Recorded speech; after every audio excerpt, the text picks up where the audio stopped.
Hello guys, आज हम start करने वाले हैं क्लास 10 हिंदी के माता के आंचल चैप्टर के क्वेश्चन आंसर। गाइस, इस चैप्टर का फर्स्ट क्वेश्चन है, प्रस्तुत पाठ के आधार पर यह कहा जा सकता है कि बच्चे का अपने पिता के प्रति अधिक जुड़ाव था, फिर भी विपदा के समय वह अपने पिता के पास ना जाकर माता की शरण लेता है। आपकी समझ में इसकी क्या वजह हो सकती है? तो आंसर यहाँ पर दिया गया है एंड ये चैप्टर काफ़ी अच्छा लगा मुझे। इसकी शॉर्ट समरी और डिटेल समरी प्रोवाइड है, फटाफट से जाकर चेक कर लो। एक बार स्टोरी सुनोगे तो सब कुछ क्लियर हो जाएगा कि भाई पिता से क्यों लगाव था और माता से क्यों लगाव था और स्टोरी क्या थी। आंसर लिखने में कोई भी प्रॉब्लम नहीं होगी, सारे क्वेश्चन को आप आसानी से सॉल्व कर पाएंगे। इसके बाद आता है नेक्स्ट क्वेश्चन नंबर 2, जिसमें आपसे पूछा जाता है कि आपके विचार में जो भोलानाथ है ना, अपने साथियों को देखकर सिसकना क्यों भूल जाता है? तो गाइस, जब भी छोटा बच्चा होता है ना, अपने दोस्तों को देखकर सिसकना भूल ही जाता है। जब वो रो रहा हो और खेलते हुए दोस्त दिख जाए तो वही उनके साथ हुआ था। इसके बाद क्वेश्चन नंबर 3 आता है, आपने देखा होगा कि भोलानाथ और उसके साथी जब खेलते खाते समय किसी न किसी प्रकार की तुकबंदी करते। आपको यदि अपने खेलों आदि से जुड़ी तुकबंदी याद हो तो लिखिए। तो ये भाई आपका खुद का आंसर रहेगा और ये एग्जाम के लिए इंपॉर्टेंट नहीं रहता है। इसके बाद आ जाओ फटाफट से क्वेश्चन नंबर 4 पर, जिसमें आपसे पूछा जाता है भोलानाथ और इसके साथियों के खेल और खेलने की सामग्री आपके खेलने की सामग्री से किस प्रकार भिन्न है? तो गाइस, आज के टाइम में कंप्यूटर है, लैपटॉप है, रोबोट है, ये सारी चीज़ें हैं, ठीक है, कार है, बट उस टाइम में कुछ नहीं होता था। मिट्टी के बर्तन होते थे, आंगन होते थे, चुन्नी, दुपट्टे और ये सारी चीज़ों से और पत्तों से पूड़ियाँ बना कर उस टाइम के लोग खेलते थे। आपके टाइम में किस चीज़ से खेला गया था? आप कमेंट करके ज़रूर बताना, क्योंकि हर टाइम के बच्चों की जनरेशन के खेलने के तरीके अलग होते हैं और चीज़ें भी अलग रहती हैं। तो ये था इस क्वेश्चन का आंसर, यहाँ पर पढ़ लेना और आंसर कर देना अगर आप खुद नहीं लिख पाते हो तो। उसके बाद आ जाओ फटाफट से नेक्स्ट क्वेश्चन पर, जो है क्वेश्चन नंबर 5, जिसमें आपसे पूछा गया है पाठ में आए ऐसे प्रसंगों का वर्णन कीजिए जो आपके दिल को छू गए हों। तो पाठ में कुछ प्रसंग ऐसे आए थे जो हमारे दिल को छू गए थे और उसका वर्णन आपको यहाँ पर करना है।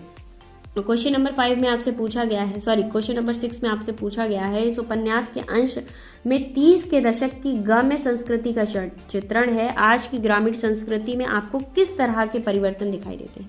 तो उस टाइम में जो गांव की स्थिति थी उसका वर्णन किया है इन लोगों ने। अब आपको आज के टाइम में क्या चेंजेस दिखाई दे रहे हैं उसको आपको बताना है। तो बहुत सारे चेंजेस हमें दिखाई देते हैं, 1st, 2nd, 3rd, 4th, 5th, ये सारे पॉइंट बना के लिख दो एंड ऊपर का आंसर लिख दो। चैप्टर काफ़ी इजी रहता है, एक बार पढ़ने और समझने की ज़रूरत है। क्लास 10 के इंग्लिश के SST के क्वेश्चन आंसर प्रोवाइड हैं, चेक नहीं किए हैं तो फटाफट से जाकर डिस्क्रिप्शन में प्लेलिस्ट लिंक दे देती हूँ, वहाँ जाकर चेक कर लो। एंड हिंदी के इंपॉर्टेंट क्वेश्चन भी प्रोवाइड हैं, डिटेल वाले क्वेश्चन भी प्रोवाइड हैं, जिनमें मैंने क्वेश्चन के आंसर को पूरा पढ़ा है, समझाया है। नहीं देखे हैं तो प्लेलिस्ट जाओ और चेक कर लो यार, वरना लोगों के क्वेश्चन रहता है कि मैम क्वेश्चन बोलकर चली जाती हैं एंड आंसर को नहीं बोलती हैं। इसके बाद आ जाओ फटाफट से नेक्स्ट क्वेश्चन पर, क्वेश्चन नंबर 7, जिसमें आपसे पूछा गया है पाठ पढ़ते पढ़ते आपको भी अपने माता पिता का लाड़ प्यार याद आ रहा होगा, अपनी भावना को डायरी में अंकित कीजिए। तो ये आपके लिए ही है, एग्जाम के लिए इंपॉर्टेंट नहीं है। क्वेश्चन नंबर 8 है, यहाँ माता पिता का बच्चे के प्रति जो वात्सल्य उक्त हुआ है अपने शब्दों में लिखिए। आंसर यहाँ पर दिया गया है। तो गाइज, आई होप आपको सारी चीज़ें समझ आती हैं एंड कोई भी प्रॉब्लम है तो कमेंट करके आप आंसर कर सकते हैं। इसके बाद आता है हमारा इस चैप्टर का 9 क्वेश्चन, ठीक है। क्वेश्चन आंसर के स्क्रीनशॉट ले लीजिए, अदरवाइज आप क्या कर सकते हैं, मेरे इंस्टाग्राम अकाउंट जिसका लिंक हमेशा डिस्क्रिप्शन में मेंशन रहता है उस पर जाकर आप इसके PDF या फिर नोट्स को मुझसे ले सकते हैं। क्वेश्चन नंबर 9 है, माता का आंचल शीर्षक की उपयुक्तता बताते हुए कोई अन्य शीर्षक सुझाइए। मतलब इस चैप्टर को कोई और नाम या शीर्षक हो सकता है क्या, तो आपको बताना है, आंसर करना है। इस पार्ट के लिए ममता का आंचल शीर्षक उपयुक्त नहीं है। इसमें जो लेखक हैं उन्हें सेशवा की 3 विशेषताओं का वर्णन किया है, बच्चा के पिता के लगाव का, सेशवा की मस्तिष्क की पीड़ाओं का, माँ का वात्सल्य और 4th है माता का आंचल। इन तीनों में से केवल अंतिम को ही व्यक्त करता है, अतः एकांकी का अधूरा शीर्षक है। इसका अन्य शीर्षक हो सकता है जिसमें मेरा शैशवक और कोई लौटा दे मेरे रस भरे दिन, ये नाम आपके हो सकते हैं। तो क्या आपको ये नाम अच्छे लगे एंड आपको भी कोई नाम समझ आता है इस चैप्टर को सुन के, समझ के एंड इसके पूरे चैप्टर को समझने के बाद, तो मुझे कमेंट करके ज़रूर बताना। इसके बाद आता है हमारा नेक्स्ट क्वेश्चन नंबर 10, जिसमें आपसे पूछा जाता है कि बच्चे माता पिता के प्रति अपने प्रेम को कैसे अभिव्यक्त करते हैं।